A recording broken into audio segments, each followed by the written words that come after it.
Hi everybody, welcome back to my channel. If this is your first time joining me, thank you so much. I'm so glad you're here.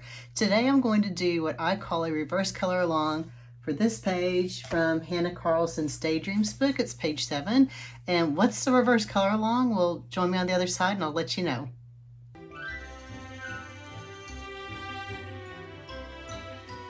Let's get started. So what I wanted to do as a follow-up to the last video I did on 3 ways to use your color palettes, a lot of people commented that the version they liked the best was where I added the cream, black, and white and mixed up my own color combos. So this is an example of a page where I did that. And today, instead of taking you through a traditional color along, I'm going to do what I'm going to call a reverse color along, or like a deconstructed color along, like in cooking shows when somebody has to make a deconstructed apple pie. It's still an apple pie, but the ingredients are assembled differently, so they consider it to be deconstructed. I hope I'm saying that right. So we're going to do the same thing with this page. This is out of Daydreams by Hanna Karlzon. This is page 7. So I used these 5 Prismacolors and then added white, black, and cream. So here's what I'm going to do. And this is an experiment, so we'll see how well this works. I created what I consider to be kind of a cheat sheet for you guys. So here's the original color palette where I've added the cream, white, and the black. And then I took the main color combos that I created and used on the page and recorded them here for you with the pencils. These are Prismacolors, pulling from the 150 set. And then here are the Distress ink colors I used from Ranger Distress Ink. And what I'm hoping is that if this works and you guys find this useful to have a cheat sheet, I would probably be more apt to do these than traditional color alongs because, you know, I did a color along for this double page spread. And I love color alongs. I actually enjoy participating and following color alongs, but for me, it just takes so much time and effort, and I just don't know that I have that in me, to be honest. And so usually what happens is I will take a page like this and I'll post it just like on my personal social media account, and then I will get a comment that, you know, hey, that would have been an awesome color along. And I'm looking at you, Amy, and I always love your encouragement and your really kind comments. So thank you so much. Yeah, so my thought is I really want to be able to share these with you. I just don't know the best format for me to do it and that will resonate with you guys. So this, like I said, this is an experiment. So what I'm going to do with this, like I said, I've got this cheat sheet for you. And I will put it up at the end of the video again, like a snapshot of it. So that you guys can do a screenshot or whatever. Yeah, so okay, so what I'm going to do now is walk you through how I did all of these combos, where they live and why, and then I will show you some examples. I'm not going to leave you hanging like, okay, here you go, bye. I'm going to show you, like, here's how you color this combo. And I'm going to use this facing page because I will probably color it with the same palette that I did this page. So I can show you how to create the combo, but it just won't be a full-blown color along. Okay, so I hope that makes sense. So with that, let me get my supplies and we will start talking about the page itself. I'll be right back. The first combo that I think is really the anchor combo for the page is this. This is actually white, slate gray, and black. And I think that that gives it kind of a glowy look to the bugs. And so that is the main combo on this page, followed up by this orangey yellow one. But let's start with this combo and see how I colored it. So you can see here, it's really a ton of slate gray. And then I put a little bit of slate gray up at the top, so it's not just pure white. And then I'm using the white to lighten it and blend it in, and then black at the bottom, and I'm pulling the slate gray over the black to blend that. So let's try that over here on this page so you can see what I'm talking about. And what I'm going to do, let's see if this will work. Okay, I've got my light stand right here, so I'm going to try to not bump it. What I might do is try it on We can try it here on this, let me zoom in here.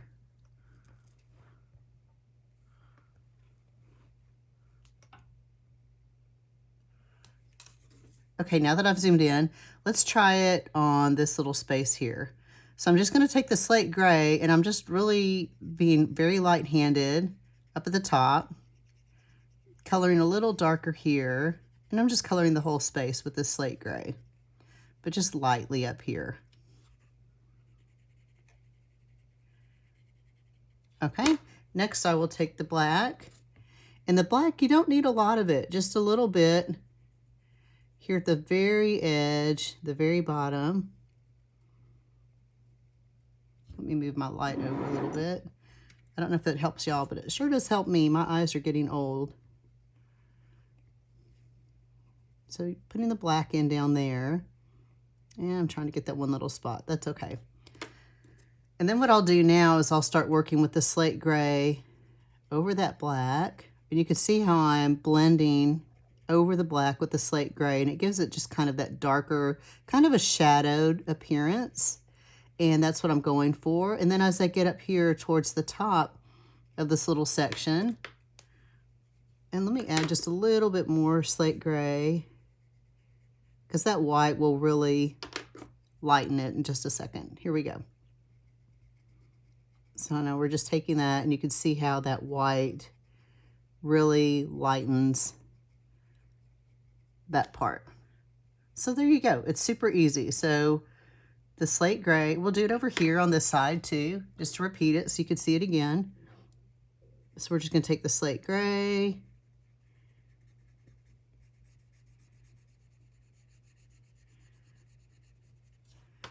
and then I'm going to add a little bitty bit of black at the bottom. And sometimes I just like to follow the curve of the shape that I'm coloring in. Taking the slate gray again and going over the black.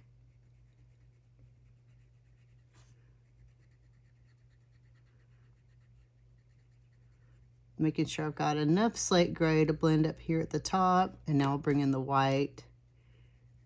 And this is where I think the magic happens with this light color that gives it the glow. Super pretty. Get my little, there we go.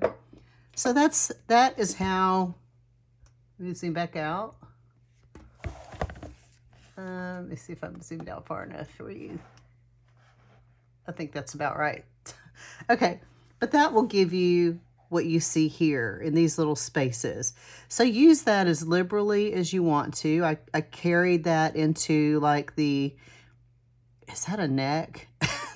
the top of the bug's face, the little neck area. I even did it on his legs. And then at the end, I went over that white with like a white Posca pen. But you can see that I just kind of stuck it in the majority of the large spaces on the bug. And then I also did it here, but what I did was I carried the black heavier towards the wings to really, and then I emphasized a shadow to make it look like the wings are providing shadow over the bug.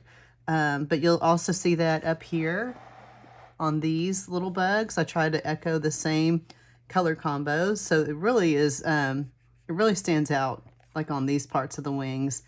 And also on the bug's body. I guess they don't have a head or a neck. And clearly I'm not an entomologist. Is it entomology, the study of bugs? Or is that words? Whichever one it is. Bugs, yeah. So anyway, so there's that combo. So I hope you feel like you can do that combo. All right, the next combo that you see here on the bug is this one. Cream, yellow ochre, and mineral orange. So you can see that right there. In these little, whatever those are called, those little things. Yeah, so you can see that all over the place. So we'll do that one next. And we will do it over here. Again, let me zoom in just a little bit for you. So we've got, what I'm gonna do is start out with the cream.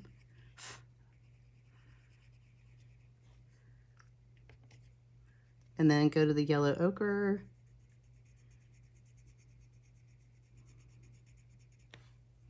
and then the mineral orange down at the bottom.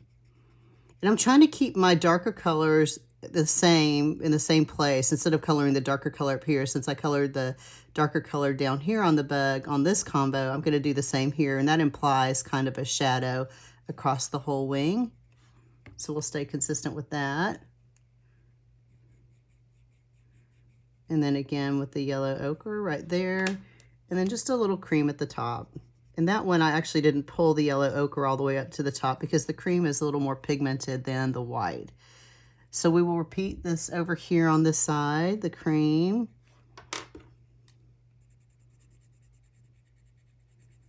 Yellow ochre.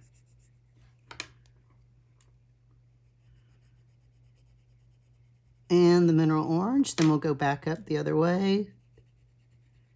The yellow ochre. Looks like I've got a little, there we go. Yeah, okay. And then cream up here at the top. And you can see that, excuse me, that sometimes in these Hanna books, these light pencils pick up the ink. So try to be careful and not go too far over that black line. All right, so there's the second combo. Bug combo number 2. So now you know how to do this combo in here. All right, so the next thing I will do is show you the leaves. So let me get those pencils and I'll be right back. The main leaf combo is yellow ochre, lime peel, and French gray 70%. So what does that mean? So if we go in and look at this, I'm taking the French gray around the outside and even down on the little stems, and also in the center vein. And then you can see I'm making like a circle of the lime peel. And then in the very middle, I put the yellow ochre. And that's supposed to make it look like a highlight. In retrospect, I think a cream might have worked better than the yellow ochre, but I'm okay with it. And I'm just gonna leave it as is. So let me show you guys how to do that on, let's do this leaf right here. And I think you can see that in camera, but let me zoom in just in case. Okay. Here we go. So I'm gonna start out putting down a little bit of the French gray. Not too dark. And we'll do the middle part. Do I do that last? Yeah, kind of last, but whatever. So now the lime peel, and I'm gonna go over the French gray with the lime peel, but you can see I'm just sort of making a circle, and I'm trying to follow the curvature of the leaf itself, because that's how the highlight would look. And then a little yellow ochre right in there, right in there. And we'll do this bigger leaf in a second, so I probably should have chosen the bigger leaf instead of the smaller one. Okay, there we go. Get that going. Lime peel, lime peel, lime peel. Everybody say it with me. Lime peel, lime peel. Okay. And then the, you know what? I just grabbed my light. Okay, hang on, guys. I realized this is not my 70% French gray. Wow, talk about calling it audible. There's a difference there. Okay, that's what happens when you stick your pencils in the same little jar on your desk. 70% French gray. I was thinking, wow, that really isn't dark enough. Okay, here we go. Sorry about that, guys. Just Kim being Kim.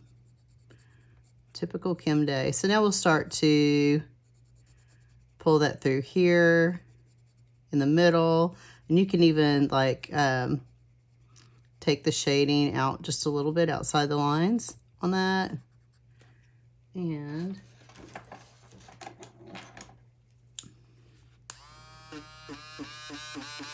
if y'all don't have one of these electric erasers, go get one. They are amazing and saved me so many times. And I'll put a link in my description for you on that if you're interested.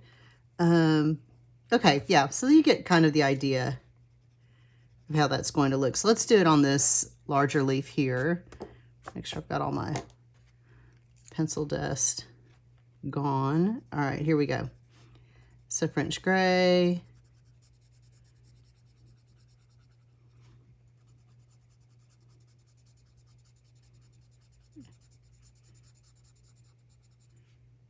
We'll just go ahead and do the middle while we're here. And we'll So you're just kind of making like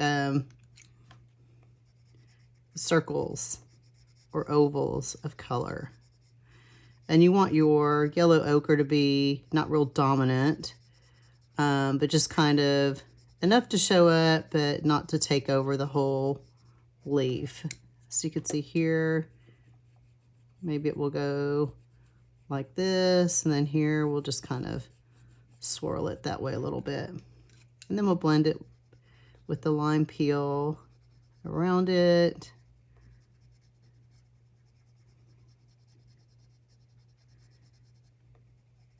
Going to take the lime peel back over the French gray.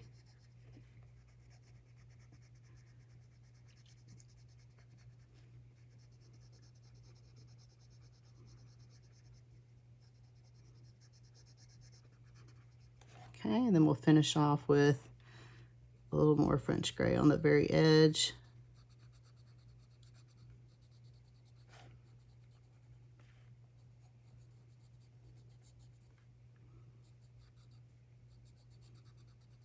And I definitely want that center part to be a little darker. So let me add a little French gray just outside, like to the right and the left of that center vein, just to give it a little more depth. And then take that lime peel, blend it in just a little bit more. Okay, and there you go. So now you see how we have the leaves, how I did the leaves. Easy peasy, right? All right, when we come back, let me get my supplies. I'm going to show you how I do. I'm calling these trumpet flowers, but I don't know what they really are. So I'll be right back. Okay, so for this little trumpet flower, we've got 4 colors. We're going cream, yellow ochre, mineral orange, and French gray.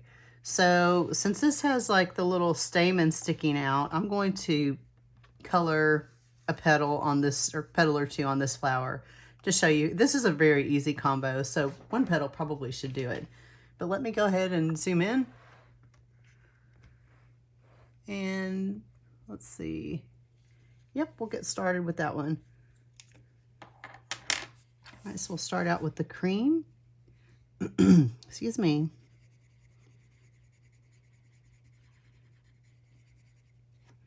And we'll go yellow. Uh-oh. Sorry for the noise. Yellow ochre.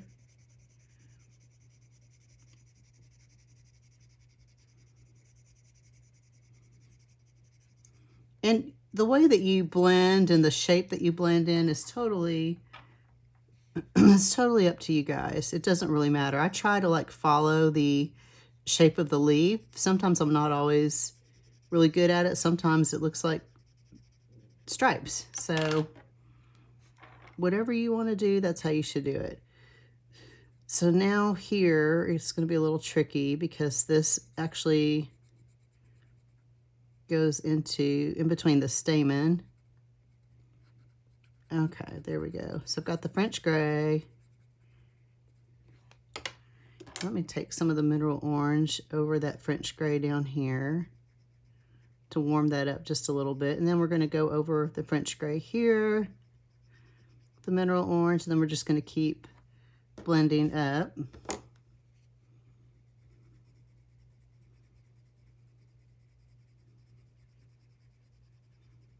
And I try to get a little lighter or a little more light-handed as I move up the flower, going back the other way.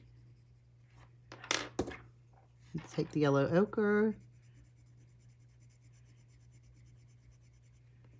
And you can see I'm actually pressing down pretty hard because I usually only do 2 layers of color, which I always say goes against the laws of Prismas.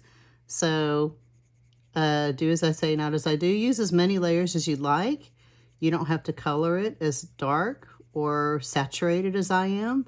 I want you to just, my goal is always for you to take these things and make them your own. You can copy mine exactly, or you could tweak it and use it as like a starting point. Either way, totally fine, but just hopefully it inspires you and just gives you some ideas. Okay, so there's, I think 1 flower petal's enough for that since it was big enough. So that, again, is how we got, that's that combo right there. And then all I did here this is just slate gray.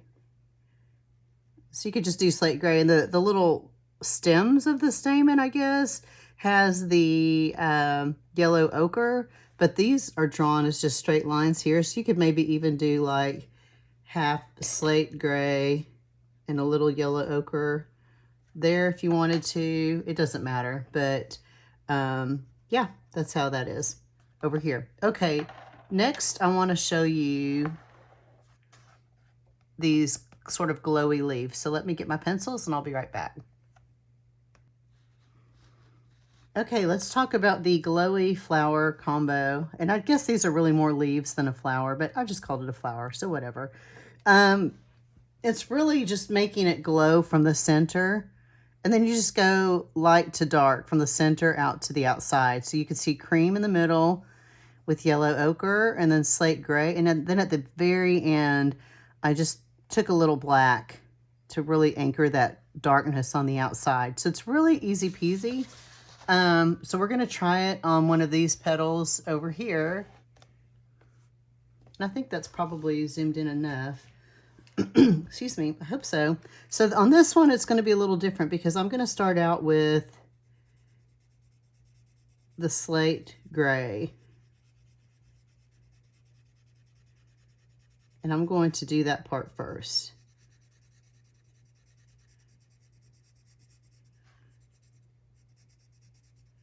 Oops, I guess that goes all the way down there a little bit. And get a good band of that slate gray going. I think that's good. And now the yellow ochre, which will overlap that slate gray, as you can see here. Not all the way to the end, but about maybe, I don't know if I had to guess, like halfway in, I guess, something like that. And then what I'm going to do here is very lightly put a little yellow ochre right there. Now I've got the cream. And we're going to go back in with the yellow ochre. Really kind of intensify that.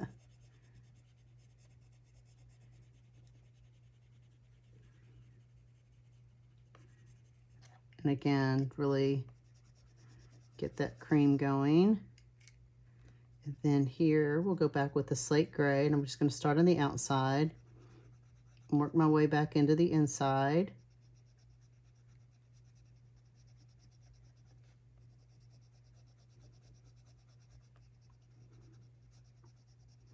And then we'll use the yellow ochre in just a second to blend this out a little bit more. Oops, it looks like I missed a spot down here.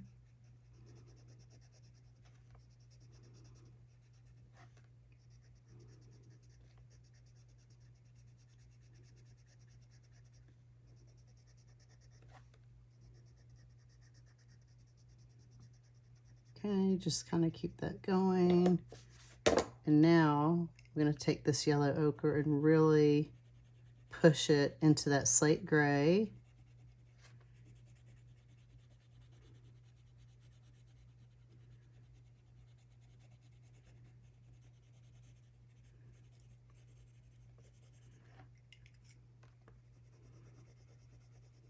Okay, let me get this a little more, get rid of some of these little, not white spots, but I guess ivory spots that are showing through from the paper. Try to burnish it as much as I can. All right, so now the last thing I'll do is I'll come in with the black, and I'll just kind of paint that in a little gingerly. Painting with a pencil, that's a new thing for y'all. And you could even make it, since this is kind of a bigger leaf, you could even be a little more liberal with that black pencil. And then we'll blend it in just a second with the slate.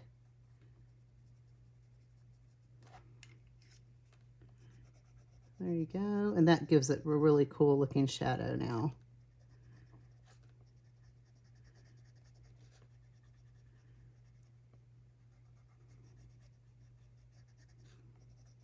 yeah, so there you go. So that is the glowy leaf. You can see here, I think on this one, on this side, I've got a little more slate going in. So we could always go in farther or farther with the slate than I did.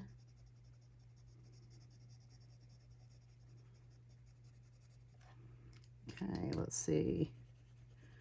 And blend that in just a little bit more. And then really just take that cream. There you go. And kind of go all around it. So that is how you get this glowy leaf effect over here. Like that. Okay. Let's see. The next thing I want to do, I will share some of the outline stuff with you and I'll be right back. So on here, I mentioned outline combo. You can see here, whoops, this is the exact same combo, guys. Sorry, I realized as I was going through and writing down my colors that after the fact when I was going in and actually coloring these in, that I wrote down the same combo twice. But it's okay, because in one section I use this for the leaves, and then in another section on the bug, I use this as part of the outline. So let me show you where. So you can see here, this is going from French gray to lime peel to yellow ochre. And then there's even a little cream there, which I went over with a white Posca pen when I finished the page. You can see it up here on the little bug's antenna, the yellow ochre, lime peel, and the, the French gray. So it's really just taking these same combos and echoing them all over the place. So this trumpet flower combo, you'll see here, cream, yellow ochre, mineral orange, French gray, and it's just blending it all together. There are places where I just took, this is like just French gray and white around here, but it's all the same colors and different variations thereof. So I hope that you feel like you can do this. This is mineral orange with the French gray, and that's just coloring the yellow ochre in. And then this is yellow ochre with a little French gray outlining these little these little berries or whatever those are. So yeah, that's really all there is to it for the combos. Now let's talk about the distress ink.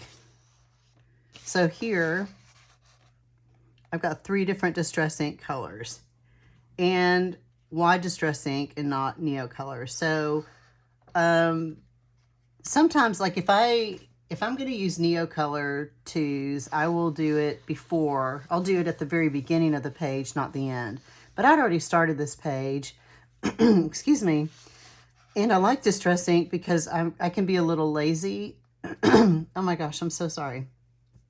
And I don't have to be as cautious about the, like not going over the lines or over the places I already colored with these inks, because these colors are fairly light, especially the shabby shutters.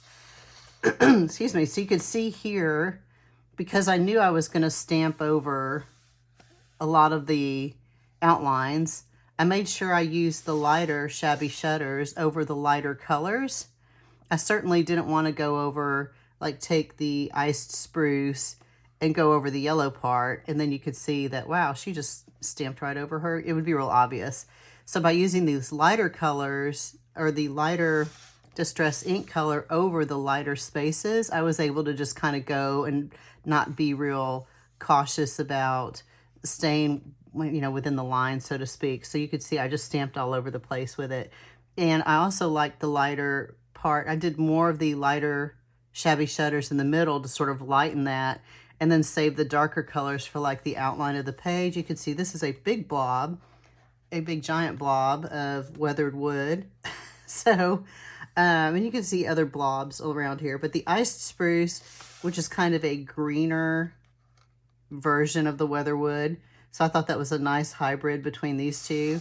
So that just kind of pulled them all together. But you can see it's just kind of like randomly putting the color around. But the overall goal is to go darker around the edges. And then I tried to keep that lighter shabby shutters greenish color in the middle, especially around these lighter sections where I've colored. So, okay, I think that's it. I will leave a picture of this on here for just about, 30 seconds or so. and let y'all take a snapshot. But let me know if this format works for you and if you find it helpful. If you do, then I will keep doing this in the future. But really, I wanted to do this mostly because this ties in what we talked about in the last video nicely, and how to actually apply these on a page. And yeah, I think that's it. So thank you for watching and joining me today, and I will see you next time. Bye-bye.